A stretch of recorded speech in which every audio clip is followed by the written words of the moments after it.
এরম কপাল যেন কারোর কপালে না জোটে। হ্যাঁ, সত্যি কথা বলতে কি জানেন, বিবাহিত পুরুষদের একটি বড় বদ অভ্যাস আছে, সেটা হচ্ছে শালের প্রতি বিশেষ টান। টান থাকে তো শালির প্রতি। দেখবেন যে শ্বশুর বাড়িতে শালি নেই, জামাইবাবু বছরে একবার যায় জামাই ষষ্ঠীর দিন ফোঁটা নিতে, আর যে শ্বশুর বাড়িতে শালি আছে দাদা বাবুকে বলতে হয় না 14 বার ছুট মারতেছি, বউকে ছাড়া। তো আমারও সেম ব্যাপার, শালি আছে আর কি, ডাক্তারি পড়াশুনো করে, চেন্নাইয়ে থাকে, খুব ভালো স্যালাইন আর ইঞ্জেকশন দিতে পারে। তো হঠাৎ সেদিন খবর পেলাম যে শালি এসছে, ছুটে চলে গেছি। বেল বাজানোর সাথে সাথে দরজা আবার কে খুলেছে? শালি, কপাল চকচক করতেছি। দরজা খুলেই শালি বলতেছে, দাদাবাবু তুমি মধু পাড়তে পারবে? হ্যাঁ, মধু।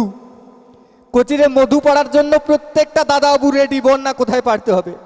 বলে শোনো, আমাদের বাড়ির পেছনে যে তেঁতুল গাছ আছে, হ্যাঁ, বলে ওই তেঁতুল গাছের যে লম্বা ডাল আছে, আচ্ছা, ওই ডালে যে মৌচাক আছে ওখান দিয়ে পাড়তে হবে।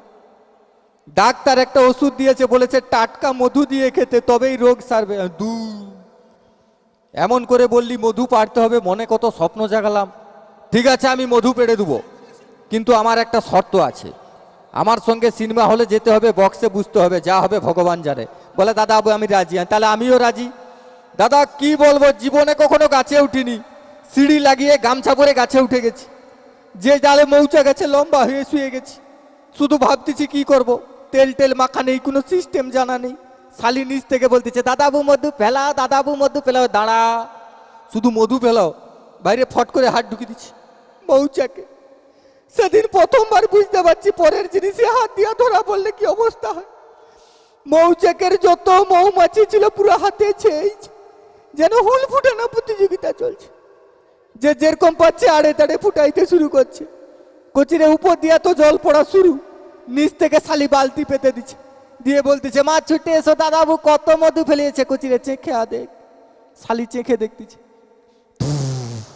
মা দাদাবু তো পুরো কাঁচা মধু ফেলিয়েছে, এ মধু পাকেনি মা, মালটা পুরা নুনতা গোমা, এ মধু পাকেনি মা, মালটা পুরা নুনতা গোমা। কি হলো, তালি?